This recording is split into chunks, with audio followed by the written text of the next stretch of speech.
जय हिंद दोस्तों। BN classes खास में आप सभी को स्वागत है।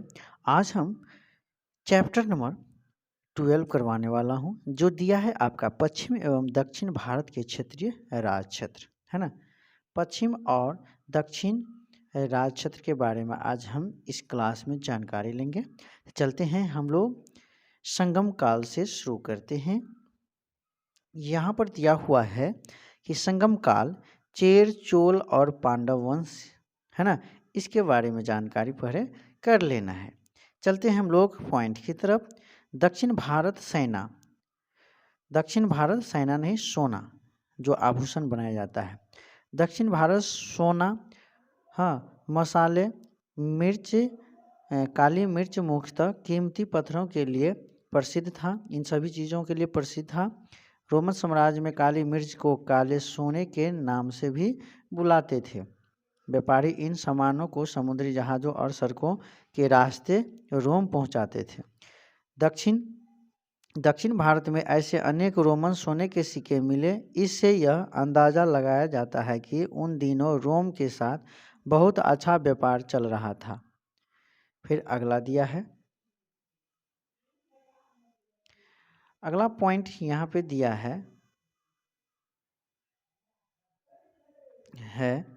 कि पादिरुपतु में चेर राजाओं का वर्णन। दक्षिण भारत में प्राचीनतम वंश चेर वंश है।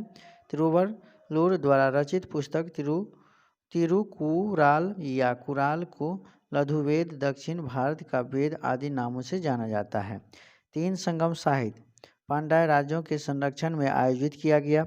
प्रथम संगम साहित्य मदुरै में अगस्त मुनि की अध्यक्षता में हुआ है। प्रथम संगम साहित्य जो है मदुरै में किसके अध्यक्षता में हुआ है? तो अगस्त मुनि की अध्यक्षता में हुआ है। फिर यहाँ पे दिया है कि द्वितीय संगम साहित्य कपाटपुरम में तोलकापियर की अध्यक्षता में हुआ। इस संगम में तोलकापियर द्वारा लिखित तोलकापियम तमिल भाषा का प्रथम व्याकरण पुस्तक है। तृतीय संगम साहित्य मदुरै में नकीरर की अध्यक्षता में हुआ। नौरा, मुसिरी, तोंडी, न्यालसिंडा, मुजिरिस आदि पश्चिमी तटों पर प्रसिद्ध बंदरगाह था। अगला पॉइंट यहाँ पे दिया है कि इन बंदरगाहों का उल्लेख पेरिप्लस ऑफ द इरिथियन सी में मिलता है। इस पुस्तक में पैठान प्रतिष्ठान और तगर को प्रसिद्ध मंडी होने का भी उल्लेख मिलता है। राजा अगस्त के रोम सिक्के अरिकामेडू से प्राप्त हुआ है। जीवन चिंतामणि पुस्तक लेखक जैन संत तिरुका के देवर हैं। मणिक मेखलाई के लेखक मदुरै के व्यापारी शीतले सतनार है। पुहार पतन पूर्वी समुद्र तट पर स्थित है। दक्षिणी तटीय प्रदेश में नदियों के मैदानी इलाके में कावेरी का मैदान सबसे उपजाऊ है। संगम कविताओं में मूवेंदार की चर्चा मिलती है। तमिल शब्द मूवेंदार का अर्थ है 3 मुखिया, चोल, चेर, पांड्य। इन तीनों मुखियाओं के अपने दो सत्ता केंद्र थे।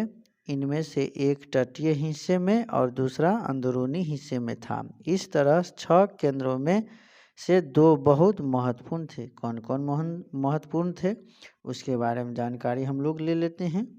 फिर यहाँ पे कौन कौन महत्वपूर्ण थे, तो पहला में है चोलों का पतन, पुहार, कावेरीपट्टनम। दूसरा है पांड्यों की राजधानी मदुरै। ए मुखिया क्या है, थोड़ा जूम कर लेते हैं। ये मुखिया लोगों के नियमित कर के बजाय उपहारों की मांग करते थे। कभी कभी सैनिक अभियानों पर भी निकल पड़ते थे और आसपास के इलाकों से शुल्क असूल कर लाते थे। लगभग 2400 वर्ष पहले चीन में सम्राटों ने चीन की दीवार का निर्माण शुरू किया। इसे बनाने का उद्देश्य उत्तरी सीमा को पशुपालक लोगों की रक्षा करना था। यह दीवार लगभग 6400 किलोमीटर लंबी है। नोट, अरिकामेडू का रोमन नाम पडुका था और the times atlas of world history के संस्थापक थियोफ्रे बराल क्लो नाम था। फिर यहाँ पे दिया है कि तमिल महाकाव्य शिल्पाधिकारम की रचना इलांगो आदिगल नामक कवि ने की थी। इसमें कोवलन नामक व्यापारी की कहानी है। वह पुहार में रहता था। अपनी पत्नी कनगी की अपेक्षा कर वह एक नर्तकी माधवी से प्रेम करने लगा। बाद में कोवलन और कनगी दोनों पुहार छोड़कर मदुरै चले गए। वहां पांड्य राजा के नुपुर चोरी के आरोप में कोवलन को प्राणदंड दे दिया। फिर अगला पॉइंट है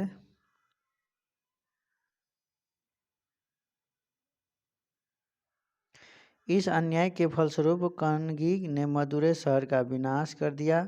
तमिल महाकाव्य मणिमेखलई सतनार द्वारा लिख गया। इनमें कोवलन तथा माधवी की बेटी की कहानी है।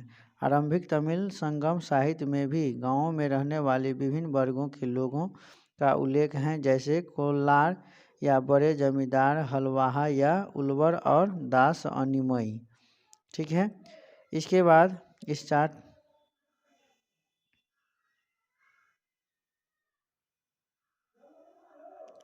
यहाँ पे दिया है कि मालाबार तट आधुनिक केरल।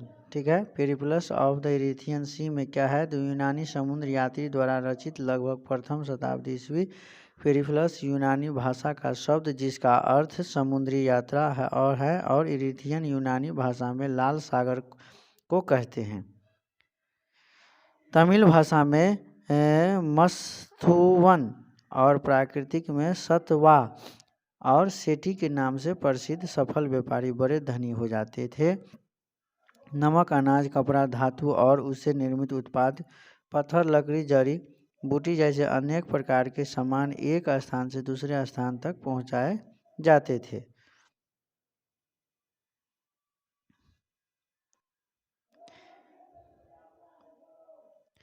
रोमन साम्राज्य में काली मिर्च जैसे मसालों तथा कपड़ों व जड़ी बूटियों की भारी मांग थी। इन सभी वस्तुओं को अरब सागर के रास्ते भूमध्य क्षेत्र तक पहुंचाया जाता था। उपमहाद्वीपीय के दक्कन और उससे दक्षिण के क्षेत्र में स्थित तमिलकम अर्थात तमिलनाडु एवं आंध्र प्रदेश और केरल के कुछ हिस्से में चोल, चेर और पांड्य जैसे वंशों का उदय हुआ। ये राज्य बहुत ही समृद्ध और अस्थायी सिद्ध हुए। 1700 वर्ष पहले मध्य तथा पश्चिमी भारत में वकाटक वंश का शासन स्थापित हुआ।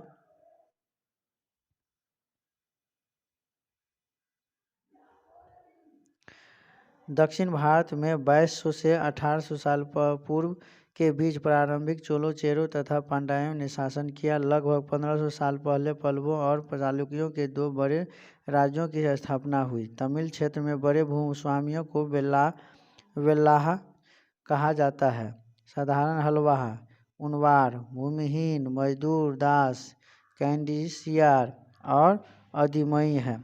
देश के उत्तरी हिस्से में गांव का प्रधान व्यक्ति ग्राम भोजक कहलाता था। अक्सर एक ही परिवार के लोग इसका पद पर पीढ़ियों तक बने रहते थे, यानी यह एक आनुवंशिक पद था।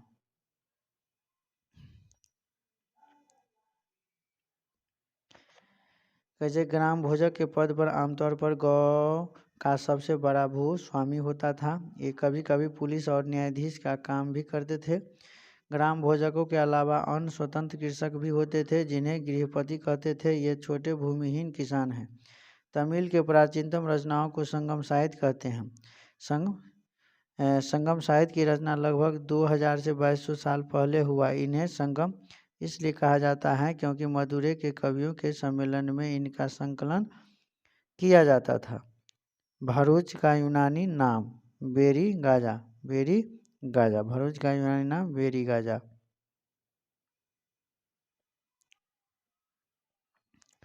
बेरी गाजा में आयात शराब, तंबा, टीन, शीशा, मूंगा, पुखराज, कपड़े, सोन और चांदी के सिक्के। बेरी गाजा से निर्मित हिमालय जड़ी बूटियों, हाथी दांत, गोमेद, कनीलियन, सूती कपड़ा, रेशम तथा इत्र।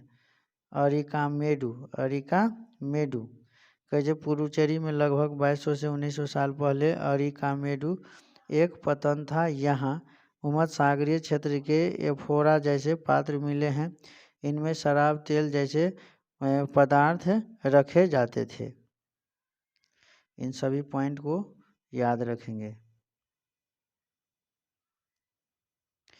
फिर यहाँ पे दिया है अरिकामेडू से एरेटाइन जैसे मोहर लगे लाल चमकदार बर्तन भी मिले हैं। इन्हें इटली के एक शहर एरेंटाइन बर्तन भी मिले हैं। इन्हें इटली के एक शहर एरेंटाइन के नाम पर एरेंटाइन पात्र नाम से जाना जाता है। कई बर्तन पर ब्राह्मणी लिपि के अभिलेख तमिल भाषा में मिले। ऐसे एक अभिलेख तमिल ब्राह्मणी अभिलेख कहलाते हैं। अरिकामेडू से शीशे और अर्ध बहुमूल्य पदार्थ के मन के बनाने का साक्ष्य मिला है। रोम के शासक अगस्टस ने कहा था कि रोम ईंटों का शहर या जिसे मैंने संगमरमर का बनवाया।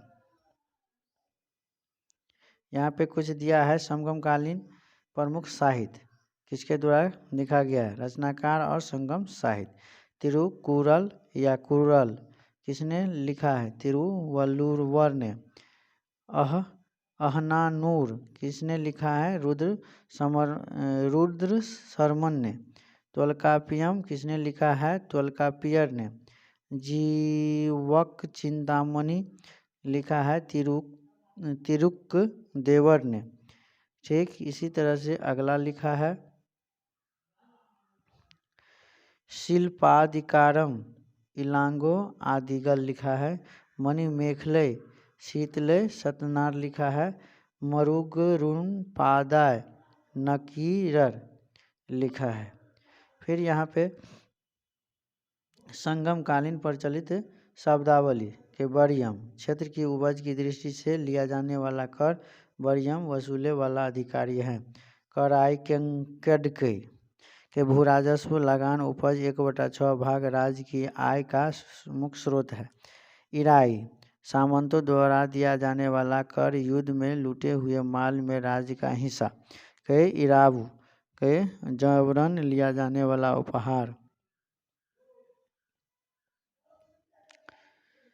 उल्गू संगम सीमा शुल्क व मार कर राज्य की आय का दूसरा सर्वप्रमुख स्रोत। के कडमय या पांडुवडु राजा को दिया जाने वाला शुल्क। माववेली भूमाप इकाई। कलम अनाज के तौल की इकाई।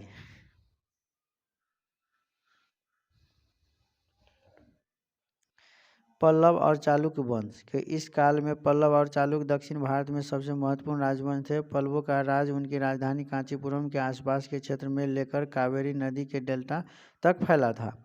चालुक्यों का राज कृष्णा और तुंगभद्रा नदियों के बीच था। चालुक्यों की राजधानी ऐहोल, वातापी या बादामी थी। यह एक प्रमुख व्यापारिक केंद्र था। धीरे धीरे यह एक धार्मिक केंद्र भी बन गया। पल्लव और चालुक्यों की सीमा एक दूसरे का अतिक्रमण करते। पुलकेशिन द्वितीय सबसे प्रसिद्ध चालुक्य राजा थे। इनके बारे में इनकी दरबारी कवि रविकीर्ति द्वारा रचित ऐहोल प्रशस्ति से पता चलता है कि पिछली 4 पीढ़ियों का जिक्र किया गया है। रविकीर्ति के अनुसार उन्होंने पूर्व तथा पश्चिम दोनों समुद्र तटीय इलाकों में अपने अभियान चलाए। पुलकेशिन द्वितीय ने पल्लव राजा महेंद्र वर्मन प्रथम के ऊपर भी आक्रमण किया, जिसे कांचीपुरम की दीवार के पीछे शरण लेनी पड़ी। पल्लवों और चालुक्यों को अंततः राष्ट्रकूट तथा चोल वंशों ने समाप्त कर दिया। फिर अगला दिया है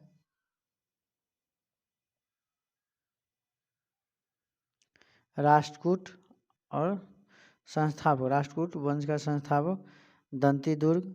अंतिम शासक कर्क द्वितीय। राजधानी मानखेत सोलापुर महाराष्ट्र। राष्ट्रकूट शासक कृष्ण प्रथम ने ऐहोल के कैलाश मंदिर का निर्माण करवाया था। राष्ट्रकूट शासक अमोद वर्ष ने कविराज मार्ग की रचना की थी। 7वीं सदी आते आते उपमहाद्वीप के विभिन्न भागों में बड़े भूस्वामियों और योद्धा सरदार अस्तित्व में आ चुके थे। ठीक है।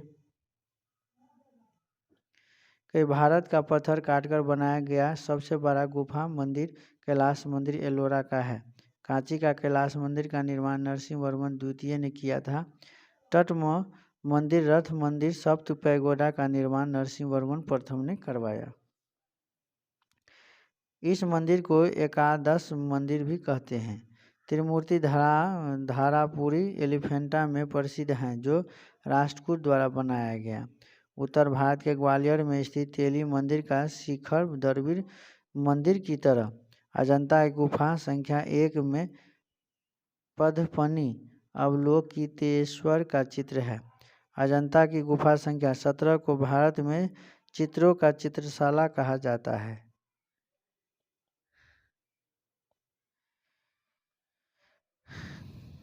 फिर यहाँ पे दिया है कि अजंता की गुफा संख्या 17 भारत में चित्रशाला कहा जाता है।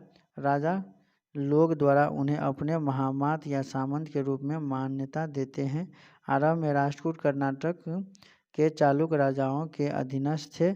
8वीं सदी के मध्य एक राष्ट्रकूट प्रधान दंती दुर्ग के अपने चालुक्य स्वामी के अधीनता से इनकार कर दिया, इसे हराया और हिरण्यगर्भ, शाब्दिक अर्थ सोने का गर्भ नामक एक अनुष्ठान किया।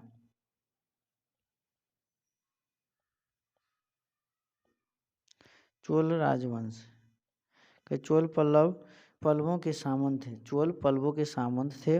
विजयालय ने चोल साम्राज्य की स्थापना की थी। प्रारंभिक राजधानी उरेयूर।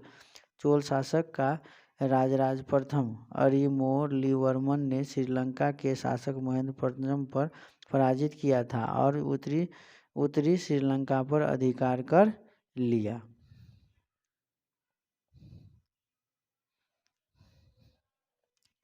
राजराज प्रथम ने तंजौर में बृहदेश्वर शिव मंदिर बनवाया था। राजेंद्र प्रथम ने गंगैकोंडचोल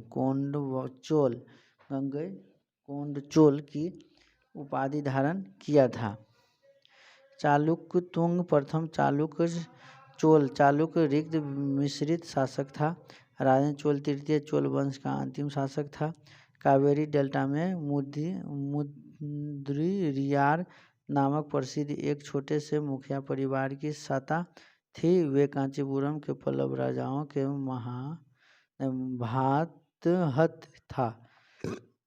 उरेयूर के चोल वंशीय प्राचीन मुखिया परिवार के विजयालय के 9वीं सदी के मध्य में मुद्रियारों को हरा कर इस डेल्टा पर कब्जा जमाया।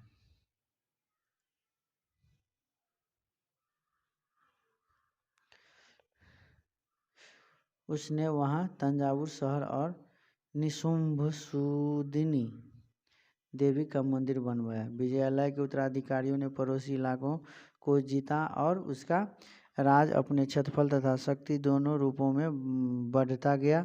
दक्षिण और उत्तर के पांड्य और पल्लव के इलाकों इस राज का हिस्सा बना लिए गए। राजराज प्रथम, जो सबसे शक्तिशाली चोल शासक माना जाता है, 985 में राज बना और उसी ने इनमें से ज़्यादातर क्षेत्रों पर अपने नियंत्रण का विस्तार किया।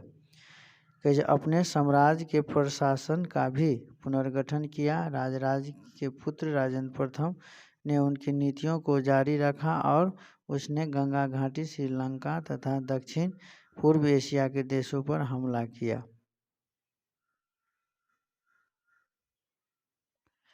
इन अभियानों के लिए उसने एक शक्तिशाली जल सेना भी बनाई।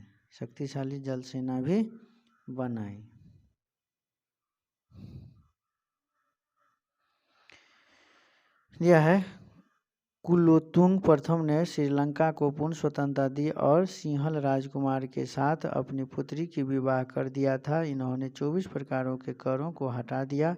इस कारण इन्हें सुंगन वीरवत की उपाधि दिया गया। कुलोत्तुंग द्वितीय का रामानुजाचार्य से विवाह हुआ। गोविंद राज के मूर्ति को कुलोत्तुंग द्वितीय ने समृद्धि में फेंकवा दिया था, जिसे रामानुजाचार्य ने पुनः निकलवाकर चिदम्बरम के मंदिर में पुनः स्थापित किए। ठीक है।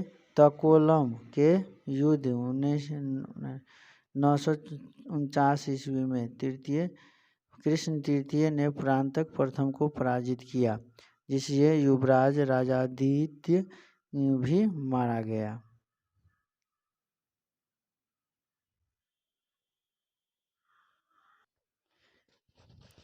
फिर अगला दिया है, अगला यहाँ पे है अधिकेंद्र की अधिराजेंद्र की हत्या विद्रोह के दौरान हो गई। चोल राज में निडु विनियोगम शब्द का अभिप्राय है नाडु के खर्च के लिए एक आरोपित कर हैं। राजराज प्रथम की समय नागपट्टनम में चूड़ामणि विहार बनवाने वाले श्री विजय के शैलेंद्र शासक श्रीमार विजयोत्तुंग वर्मन थे।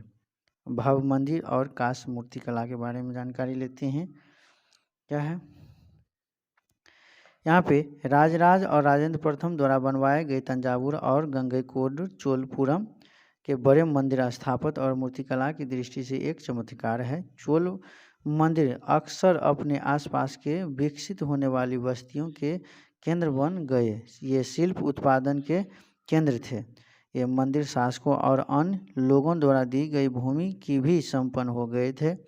इस भूमि की उपज उन सारे विशेषज्ञों का निर्वाह करने में खर्च होती थी।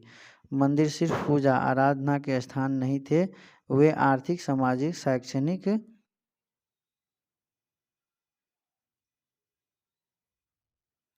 और सांस्कृतिक जीवन के केंद्र भी थे।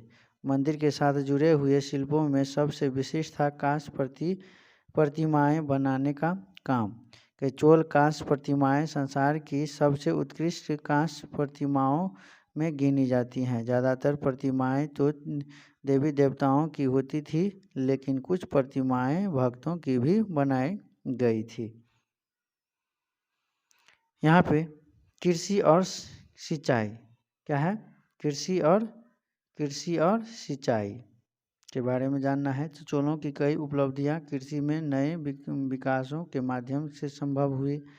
डेल्टा क्षेत्रों में बाढ़ को रोकने के लिए तटबंध बनाए जाने थे और पानी को खेतों तक ले जाने के लिए नहरों का निर्माण होना था। कई क्षेत्रों में एक साल में 2 सबसे फसलें उगाई जाती थी। कई जगहों पर फसलों की सिंचाई कृत्रिम रूप से करना जरूरी था। सिंचाई के लिए पद्धतियां अपनाई जाती थी। कुछ इलाकों में कुएं खोदे गए, अन्य जगहों में बारिश के पानी इकट्ठा करने के लिए विशाल सरोवर बनाए गए। साम्राज्य का प्रशासन, किसानों की बस्तियां जो उर कहलाती थी, सिंचित खेती के साथ बहुत समृद्ध हो गई थी। इस तरह के गांवों के समूह को नाडु कहा जाता था। हाँ, ग्राम परिषद और नाडु न्याय करने और कर वसूलने जैसे प्रशासनिक कार्य करते थे। वेल्लार जाति के धनी किसानों को केंद्रीय चोल सरकार की देखरेख में नाडु के कामकाज में अच्छा खासा नियंत्रण हासिल था। उनमें से कई धनी भूस्वामियों को चोल राजाओं ने सम्मान के रूप में मुरवेदवेलन, 3 राजाओं को अपनी सेवाएं प्रदान करने वाला वेलन या किसानों और रइयार प्रधान जैसी उपाधियां दी और उन्हें केंद्र में महत्वपूर्ण राजकीय पद सौंपी।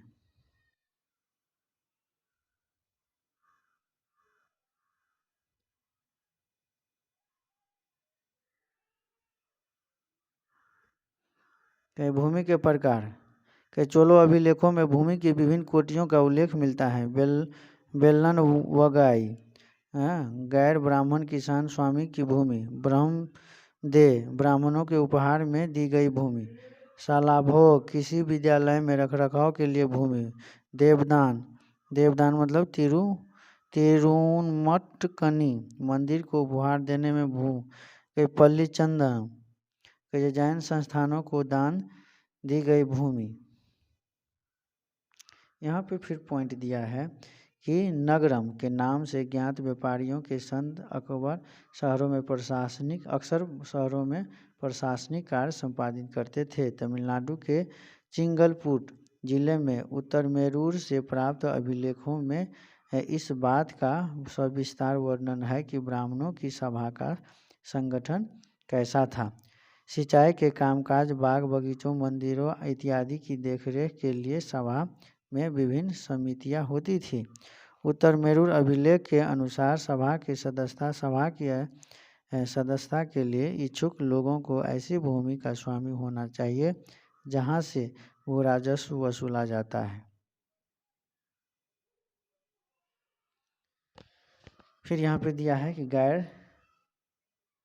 गैर क्षत्रिय शासक। शास्त्रों के अनुसार केवल क्षत्रिय राजा हो सकते थे, किंतु अनेक महत्वपूर्ण राजवंशों की उत्पत्ति अन्य वर्णों से भी हुई थी। मौर्य वंश, जिसने एक विशाल साम्राज्य पर शासन किया, के उद्भव में गर्भजोशी से बहस होती रही। बाद में ग्रंथों से यह इंगित किया गया है कि वे क्षत्रिय थे, किंतु ब्राह्मणीय शास्त्र इन्हें निम्न कुल का मानते हैं। ये शुंग, कण्व और सातवाहन जो मौर्यों के उत्तराधिकारी थे, ये ब्राह्मण थे। एक शक जो मध्य एशिया के से भारत आए ब्राह्मण मलेच्छ बर्बर बर्बर अथवा अन्य देशीय मानते थे, किंतु संस्कृत में संभवतः आरंभिक अभिलेखों में से एक प्रसिद्ध शक राजा रुद्रदामन लगभग दूसरी शताब्दी ईस्वी द्वारा सुदर्शन सरोवर के जीर्णोद्धार का वर्णन मिलता है। ब्राह्मणीय सिद्धांत में वर्ण की तरह जाति की जन्म पर आधारित थी, किंतु वर्ण जहाँ मात्र 4 थे, वही जातियों की कोई निश्चित संख्या नहीं थी। जंगल में रहने वाले निषाद या फिर व्यावसायिक वर्ग जैसे सुवर्णकार, जिन्हें 4 वर्णों वाली व्यवस्था में समाहित करना संभव नहीं था, उनका जाति में वर्गीकरण कर दिया गया। वे जातियां जो एक ही जीविका अथवा व्यवसाय से जुड़ी भी, उन्हें कभी कभी श्रेणियों में भी संगठित किया जाता था। मंचदौर मध्य प्रदेश से मिला अभिलेख लगभग 5वीं शताब्दी ईस्वी में के बुनकरों की एक श्रेणी का वर्णन मिलता है, जो मूलतः लाट या गुजरात प्रदेश के निवासी थे और वहां से मंचदौर चले गए थे, जिसे उस समय दसपुर के नाम से जाना जाता था। रुद्रक के नाम मृच्छक टीकम लगभग 4वीं शताब्दी ईस्वी में नायक चारुदत्त के ब्राह्मण वणिक बताया गया है। 5वीं शताब्दी ईस्वी के एक अभिलेख में 2 भाइयों को क्षत्रिय वणिक कहा गया है। ऐसे कुछ उदाहरण वन प्रांत में बसने वाले लोगों के हैं, जिनके लिए शिकार और कंदमूल संग्रह करना जीवन निर्वाह का महत्वपूर्ण साधन था। निषाद वर्ग, जिसे एकलव्यजुड़ा माना जाता था, इसी का उदाहरण है। यदाकदा उन लोगों जो असंस्कृत भाषा थे, उन्हें मलेच्छ कहकर होय दृष्टि से देखा जाता था। शवों की अंत्येष्टि और मृत पशुओं को छूने वाले को चंडाल कहा जाता था और उन्हें वर्ण व्यवस्था वाले समाज में सबसे निम्न कोटि में रखा जाता था।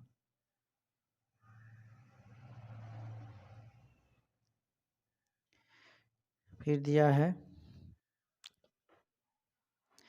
कि वे लोग जो स्वयं को सामाजिक क्रम में सबसे ऊपर मानते थे, उन्हें चंडालों का स्पर्श यहाँ तक कि उन्हें देखना भी अपवित्रकारी मानते थे। मनुस्मृति में चंडालों के कर्तव्यों की सूची मिलती है। उन्हें गांव के बाहर रहना होता था।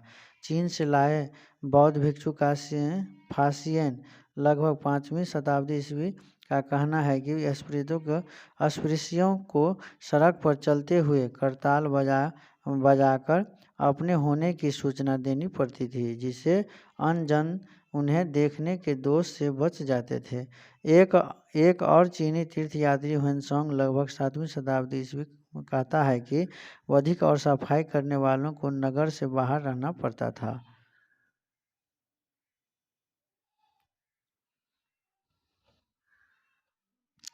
मनुस्मृति के अनुसार पैतृक जायदाद का माता पिता की मृत्यु के बाद सभी पुत्रों के समान रूप से बंटवारा किया जाना चाहिए, किंतु ज्येष्ठ पुत्र विशेष भाग का अधिकारी था। स्त्रियां और पैतृक संसाधन में हिस्सेदारी की मांग नहीं कर सकती थी। विवाह के समय मिले उपहारों पर स्त्रियां का स्वामित्व माना जाता था और इसे स्त्री धन अर्थात स्त्री का धन की संज्ञा दी जाती थी। इस संपत्ति को उनकी संतान विरासत के रूप में प्राप्त कर सकती थी। ब्राह्मणीय ग्रंथों के अनुसार संपत्ति पर अधिकार कर एक और आधार लैंगिक आधार के अतिरिक्त वर्णन था। हम चलते हैं 14 नंबर चैप्टर अन्य क्षत्रिय राज के बारे में जानकारी ले लेते हैं। राजाओं में से कईयों ने महाराजाधिराज राजाओं के राजा त्रिभुवन चक्रवर्ती तीन भुवनों का स्वामी और इसी तरह के अन्य भारी भरकम उपाधियां धारण की। राजस्व वसूली के लिए पदाधिकारियों की नियुक्ति सामान्यतः प्रभावशाली परिवारों के बीच ही की जाती थी और प्रायः वंशानुगत होती थी। यहाँ पे पाल राजवंश का संस्थापक गोपाल जो 750 AD, राजधानी मुंगेर और अंतिम शासक गोविंद पाल माना जाता है। गोपाल बौद्ध मतानुयायी था। गोपाल के बाद धर्मपाल शासक बना। इसे विक्रमशिला विश्वविद्यालय और सोमपुरी बिहार की स्थापना करवाई। कौन? धर्मपाल। इसके बाद अगला पॉइंट दिया है, धर्मपाल के बाद देवपाल शासक बना। देवपाल के शासक काल में अरब यात्री सुलेमान भारत आया था। सुलेमान ने पाल शासकों को रूहुमा कहकर संबोधित किया था। पाल राजवंश का द्वितीय संस्थापक महिपाल को माना जाता है। देवपाल के काल में कंबोज के शैलेंद्र राजा बालदेव पुत्र ने नालंदा में बिहार स्थापित करने के लिए भूमि की मांग किया था, जिन्हें 5 गांव दान में दिया गया, जहां नालंदा वहाँ बिहार है। फिर यहाँ पे देखा जाए कि सेन राजवंश के बारे में, यहाँ पे संस्थापक सेन वंश का सामंत सेन थे। वास्तविक संस्थापक विजय सेन। राजधानी नदिया या लखनऊ थी। ठीक है। सेन का मूल स्थान कर्नाटक राजा और अपने को ब्रह्म क्षत्रिय कहते थे। सेन शासक वल्लाल सेन ने दान सागर एवं अद्भुत सागर ग्रंथों की रचना की है। निशंकर की उपाधि वल्लाल सेन ने धारण की थी। लक्ष्मण सेन के दरबार में गीत गोविंद के लेखक जयदेव और पवनदूत के लेखक धोई, ब्रह्मांड सर्वस्व के लेखक हलायुध रहते थे। फिर यहाँ पे मैं बात करूँ कश्मीर के राजवंश के बारे में। इस काल में कश्मीर के 3 प्रमुख राजवंश क्रमतः कारकोट, उत्पल तथा लोहार वंश थे। ठीक है। तो इसका जानकारी फिर हम लोग आगे करते हैं। यहाँ पे पॉइंट दिया हुआ है सबका। कर्नाटक शासक ललितादित्य मुक्तापीड 724 से 760 ने कश्मीर में मार्तब सूर्य मंदिर का निर्माण कराया था। उन्होंने परिहासपुर शहर की स्थापना की। कल्हन की राजधानी में लोहार वंश के अंतिम शासक जय सिंह 1128 से 1155 तक का विवरण दिया है। 12वीं शताब्दी में एक बृहत संस्कृत काव्य राजतरंगिणी भी रचा गया है, जिसमें कश्मीर पर शासन करने वाले राजाओं का इतिहास दर्ज। इसे कल्हन नामक एक रचनाकार द्वारा रचा गया है। कल्हन की राजतरंगिणी में 8 तरंग अध्याय हैं। कल्हन के राजतरंगिणी में 8 तरंग अध्याय हैं। फिर यहाँ पे दिया है गुर्जर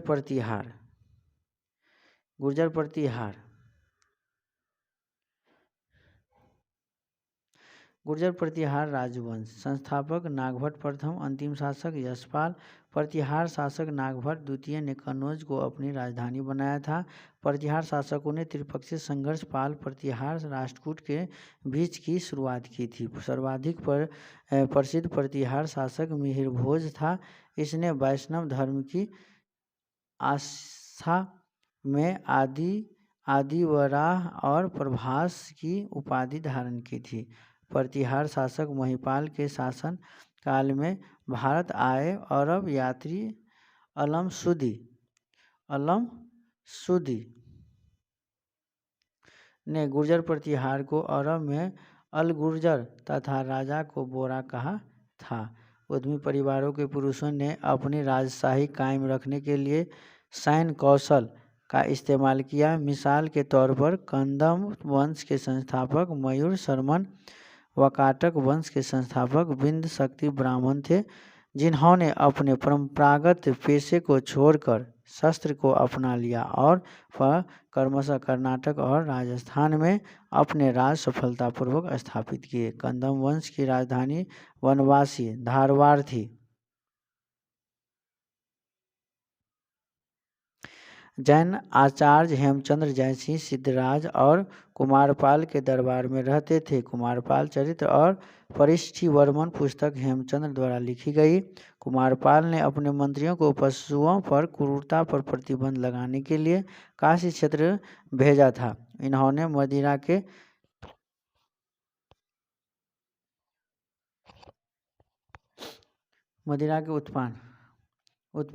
उत्पादन एवं बिक्री पर रोक लगा दिया था। चौहानों ने दिल्ली में तोमरों से छीना था। योगिनीपुर दिल्ली का प्राचीन नाम था।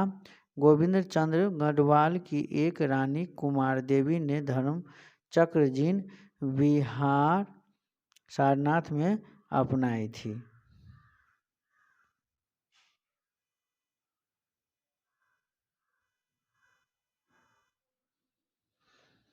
ठीक है, फिर यहाँ पे दिया है कि देवल स्मृति ने बलात् इस्लाम बना हिंदू को पुनः हिंदू धर्म में प्रवेश की अनुमति दिया था। एक लंबी अवधि के बाद सोने के सिक्के पुनः गंगदेव ने चलाए थे। पूर्व मध्यकाल में द्रम से भी छोटे मूल के सिक्के विषोपक था। बुंदेलखंड का प्राचीन नाम जेजा कमभुक्ति था।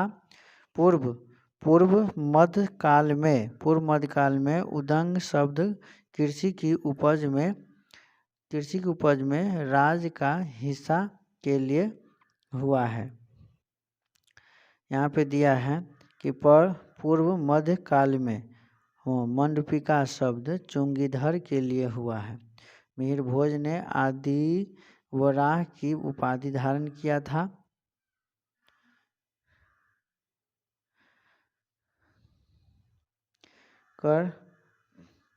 कर्पूर मंजरी के लेखक राजेश्वर महेंद्रपाल प्रथम के गुरु थे। वाकपति द्वितीय ने मुंजा सागर तरांग खुदवाया था। मिहिर भोज के ग्वालियर अभिलेख प्रतिहारों की उत्पत्ति लक्ष्मण से बताता है। मोहवा के पास एक बड़े तालाब, अजयगढ़ और मोहवा के मंदिरों तथा राजवासिनी नगर का निर्माण चंदेल वंश के शासक राहिल ने किया था। इस वंश के संस्थापक क्या है? इस वंश के संस्थापक क्या दिया है दोस्तों? यहाँ पे क्षुत्रक में किया है। जय भोजशाला मंदिर को अधिष्ठात्री देवी भगवती सरस्वती है। ठीक है, फिर यहाँ पे दिया है कि सिद्धांत मृतिका एक प्रकार की भारतीय वर्णमाला का नाम है। अविवाहित कन्या का पुत्र कानिन कहलाता है। अविवाहित कन्या का पुत्र कानिन कहलाता है। फिर यहाँ पे दिया है त्रिपक्षीय संघर्ष। प्रत्येक शासक राजवंश का आधार कोई क्षेत्र विशेष था, जो वे एक दूसरे क्षेत्रों में भी नियंत्रण करने का प्रयास करते थे। एक विशेष रूप से वांछनीय क्षेत्र था गंगा घाटी में कनौज नगर। गुर्जर प्रतिहार राजपूत और पाल वंशों के शासक लगभग 150 वर्षों तक कनौज के ऊपर नियंत्रण को लेकर आपस में लड़ते रहे। इसी लंबी चली लड़ाई में 3 पक्ष थे, इसीलिए इतिहासकारों ने प्रायः इसकी चर्चा त्रिपक्षीय या त्रिकोणीय संघर्ष के रूप में की है।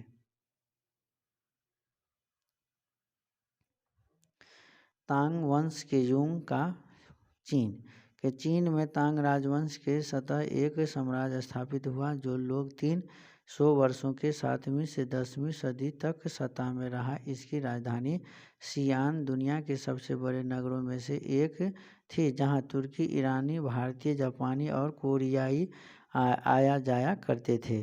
तांग साम्राज्य परीक्षा के माध्यम से नियुक्ति की गई नौकरशाही द्वारा प्रशासित होता था। इन परीक्षाओं में हर इच्छुक व्यक्ति बैठ सकता था। अधिकारियों के चयन की यह व्यवस्था कुछ बदलावों के साथ 1911 तक कायम रही। यहाँ पे दिया है होयसल राजवंश के संस्थापक विष्णुवर्धन थे।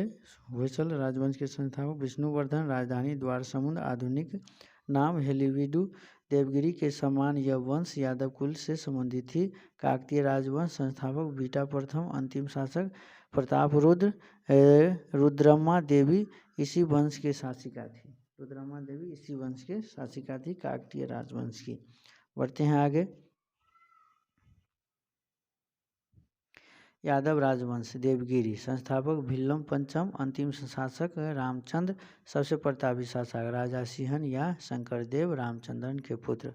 11वीं शताब्दी के प्रारंभ में मंदिर का निर्माण। शिव की स्तुति में बनाए गए कंदरिया महादेव मंदिर का निर्माण चंदेल राजवंश के राजा धंगदेव द्वारा 999 में किया था। तंजावुर के राजराजेश्वर मंदिर का शिखर उस समय में मंदिर की सबसे ऊंचा था। मंदिर के पास एक गांव को चारुपल्लम कहा जाता है, जिसका शाब्दिक अर्थ है चढ़ाईदार रास्ते की गांव। मंदिरों को क्यों नष्ट किया गया?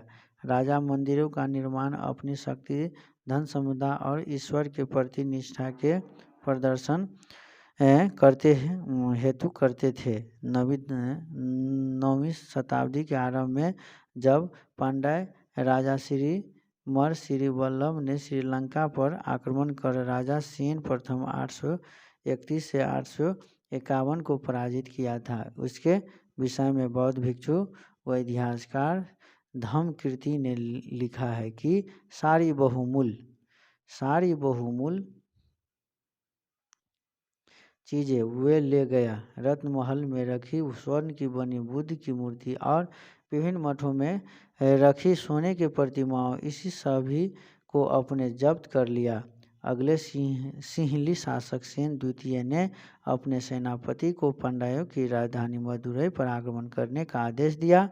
बौद्ध इतिहासकारों ने लिखा है कि इन अभियान में बुद्ध की स्वर्ण मूर्ति को ढूंढ निकालने तथा वापस लाने हेतु महत्वपूर्ण प्रयास किए।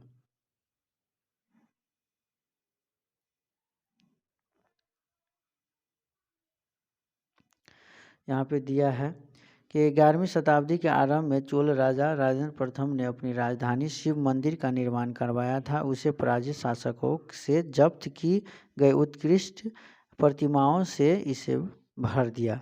गजनी का सुल्तान मोहम्मद राजेंद्र प्रथम का समकालीन था। भारत में अपने अभियानों के दौरान अपने पराजित राजाओं में मंदिरों को अपवित्र किया था, उनके धन और मूर्तियों को लूट लिया। उस समय सुल्तान महमूद कोई बहुत महत्वपूर्ण शासक नहीं था, लेकिन मंदिरों को नष्ट करके खास तौर पर सोमनाथ का मंदिर उसने एक महान इस्लामी योद्धा के रूप में श्रेय प्राप्त करने का प्रयास किया है।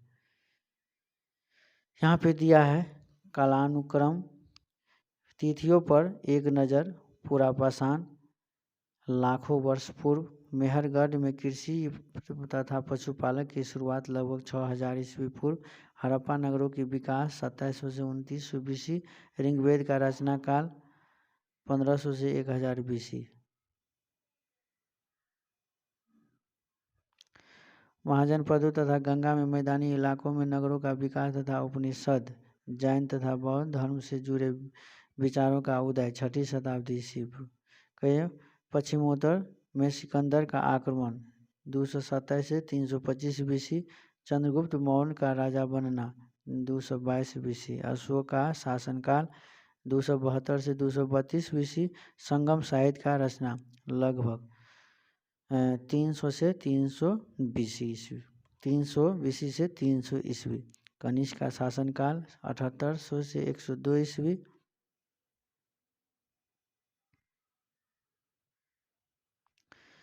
ठीक है। फिर यहाँ पे गुप्त साम्राज्य। कनिष्क का शासनकाल 1800 से 102 ईस्वी। गुप्त साम्राज्य का स्थापना 3री शताब्दी ईस्वी सन के लगभग मध्य में। वल्लभ की परिषद के जैन साहित्य का संकलन 512 ईस्वी, हर्षवर्धन का शासन 647 ईस्वी, चीनी यात्री हुएनसांग का भारत आगमन 629 से 643 ईस्वी, पुलकेशियन द्वितीय का शासन 610 से 612। ठीक, फिर यहाँ पे दिया है काल रेखाखंड प्रथम प्रमुख राजनीतिक और आर्थिक विकास लगभग 600 से 500 ईस्वी, धन की रोपाई गंगा घाटी में नगरीकरण महाजन पद आहत सिक्के लगभग 544 ईस्वी ईसा पूर्व, मगध के शासक की सत्ता पर कर प्रारंभ लगभग 327 से 325 ईस्वी, सिकंदर का आक्रमण लगभग 222 ईसा पूर्व, चंद्रगुप्त मौर्य का राज्यारोहण 273 से 272 ईस्वी, राज्याभिषेक अशोक का राज्याभिषेक लगभग 150 ईसा पूर्व, मौर्य साम्राज्य का अंत लगभग 200 से 100 ईसा पूर्व, पश्चिमोत्तर शक शासन दक्षिण भारत में चोल चेर पांड्य, दक्कन में सातवाहन। ठीक, फिर यहाँ पे दिया है 100 ईसा पूर्व से 200 ईस्वी तक पश्चिमोत्तर में शक मध्य एशिया के लोग शासक रोमन व्यापार सोने की सिक्के। इन सभी को बढ़िया से देख लीजिए दोस्तों। फिर यहाँ पे दिया है आपका कि लगभग 78 ईसा पूर्व कनिष्क का राज्यारोहण 100 से 200 ईस्वी, सातवाहन वर्षकों के शासकों द्वारा भूमिदान के अभिलेखीय प्रमाण लगभग तीसरी शताब्दी ईस्वी के सन मध्य में गुप्त शासन का आरंभ लगभग 335 से 375 समुद्रगुप्त। फिर यहाँ पे दिया है 375 से 415 चंद्रगुप्त द्वितीय। फिर यहाँ पे दिया है 255 वाकाटक वंश की स्थापना लगभग 500 से 600 ईस्वी, कर्नाटक में चालुक्यों का उदय और तमिलनाडु में पल्लवों का उदय लगभग 600 से 647, कन्नौज के राजा वर्धन के लगभग 712, अरबों के सिंध पर विजय। ठीक है, फिर यहाँ पे दिया जाता है कि काल रेखा द्वितीय अभिलेख शास्त्र का क्षेत्र में अभी महत्वपूर्ण प्रगति के 18वीं शताब्दी 1784, बंगाल ऐतिहासिक सोसाइटी का संगठन 19वीं शताब्दी 1810 के दशक, कॉलिन मैकेंजी के संस्कृत और तमिल भाषा में 8000 अभिलेखों का एकत्रित। फिर यहाँ पे दिया है आपका 1837 में जेम्स प्रिसेप द्वारा अशोक शिलालेख को पढ़ा गया। 1860 बहुत भी दिया है दोस्तों। 1837 वाला 1877 में अलेक्जेंडर कनिंघम ने अशोक के अभिलेखों का एक अंश को प्रकाशित किया। 1886 दक्षिण भारत के अभिलेखों को शोध पत्र एपिग्राफिया कर्नाटिका का प्रथम अंक। 1888 एपिग्राफिया इंडिका का प्रथम अंक। ठीक उसी तरह से आपका आगे दिया है 20वीं शताब्दी के 1965 से 86 डीसी सरकार ने Indian epigraphy and Indian epigraphical glossary प्रकाशित की। अभिलेखों का शासक। फिर यहाँ पे दिया है अभिलेख शासक हाथी गुफा अभिलेख, कलिंग नरेश खारवेल, एहोल अभिलेख पुलकेशियन द्वितीय, नासिक अभिलेख गौतमी पुत्र सातकर्णी उत्कीर्ण माता गौतमी वल्लभश्री, जूनागढ़ अभिलेख रुद्रदामन, तब कहे प्रयाग प्रशस्ति, प्रयाग स्तंभ अभिलेख समुद्रगुप्त, मंसूर अभिलेख मालवा नरेश यशोवर्धन, ग्वालियर अभिलेख प्रतिहार नरेश भोज, देवरा का अभिलेख बंगाल शासक विजयसेन भित्री व जूनागढ़ अभिलेख स्कंदगुप्त।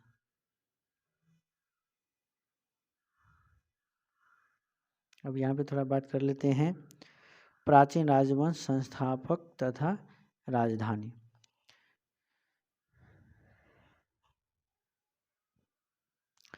राजवंश संस्थापक राजधानी यानी हर्यक वंश का संस्थापक बिंबिसार, राजधानी राजगिरी। शिशुनाग वंश का संस्थापक शिशुनाग और राजधानी वैशाली या पाटलिपुत्र। फिर यहाँ पे देखा जाता है फिर शिशुनाग वंश का शिशुनाग, वैशाली, पाटलिपुत्र। नंद वंश का संस्थापक महापद्म नंद, राजधानी पाटलिपुत्र। मौर्य वंश का संस्थापक चंद्रगुप्त मौर्य, पाटलिपुत्र राजधानी। शुंग वंश का संस्थापक पुष्यमित्र शुंग, विदिशा राजधानी। कर्ण वंश का संस्थापक वासुदेव, राजधानी पाटलिपुत्र। सातवाहन का सिमुक संस्थापक, सातवाहन वंश का सिमुक संस्थापक प्रतिष्ठान, राजधानी कुषाण वंश का संस्थापक कुडुल कटफी से राजधानी फिरोजपुर या पेशावर। आगे बढ़ते हैं। गुप्त वंश का श्रीगुप्त पाटलिपुत्र राजधानी। वाकाटक वंश का बिंद शक्ति नागार्धन। हून वंश का तोरमान संस्थापक सियालकोट राजधानी। वर्धन वंश का संस्थापक पुष्पित भूति थानेश्वर या कनौज राजधानी। चोल वंश का विजयालय संस्थापक तंजौर राजधानी। पल्लव वंश का श्री विष्णु संस्थापक कांचीपुरम राजधानी। ठीक उसी तरह से आगे राष्ट्रकूट का दंती दुर्ग संस्थापक और मानखेड़ राजधानी। होयसल वंश का संस्थापक विष्णुवर्धन द्वारसमुद्र राजधानी। काकतीय वंश का संस्थापक बीटा प्रथम राजधानी अगमकोंड। गंग वंश का संस्थापक ब्रजहस्त पंचम और राजधानी कुबलाल व तलकांड। पाल वंश का संस्थापक गोपाल और मुंगेर राजधानी। सेन वंश का संस्थापक सामंत सेन राजधानी लखनऊती नदिया। ठीक उसी तरह से आगे पंड्या वंश की संस्थापक नेडियोन राजधानी मदुरै। गुर्जर प्रतिहार वंश का संस्थापक नागभट्टम प्रथम कन्नौज राजधानी। चालुक्य कल्याणी का तैलव द्वितीय संस्थापक मानखेड़ कल्याण राजधानी। चालुक्य बादामी का संस्थापक जयसिंह प्रथम वाताबी राजधानी। चालुक्य बेगी विष्णुवर्धन बेगी। गहरवाल वंश चंद्रदेव वाराणसी। सोलंकी वंश मूलराज अहिलवाड़।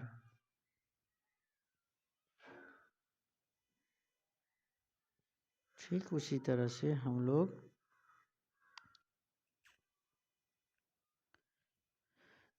चौहान वंश की राजधानी वासुदेव अजमेर छत्रक। चंदेल वंश का नन्नुक खजुराहो मोहबा। यादव वंश का भिल्लभ पंचम देवगिरी। कंदम वंश का मयूर शर्मन स्थापक वनवासी राजधानी। कारकोट वंश का दुर्लभ वर्धन परिहासपुर। के उत्पल वंश का अंतिम वर्णन अवंतीपुर। के लोहार वंश के संस्थापक संग्रामराज और श्रीनगर। ठीक है। वर्मन वंश कामरूप। प्रयाग ज्योतिषपुर पुष्यवर्मन। तो आप लोगों का ये बहुत अच्छा लगा होगा इस सेशन ये क्लास। तो आप लोग बीएन क्लासेस खास चैनल को अधिक से अधिक लाइक करें। ठीक है। इसके बाद सब्सक्राइब करें और दिल से सपोर्ट करें दोस्तों। ठीक है। तब तक के लिए जय हिंद जय भारत। अब हम जो है इन सभी जितना अभी हम इतिहास में करवाए हैं उसका हम MCQ क्वेश्चन लेकर के आएंगे और इस सेट को लगाएंगे। उसमें आपका 1 से लेकर के कितना क्वेश्चन रहने वाला है 100 क्वेश्चन रहने वाला है। वो सेट हम आप लोगों के लिए कल लेकर के आएंगे। ठीक है। 7 बजे। कितना बजे? 7 बजे। जय हिंद जय भारत।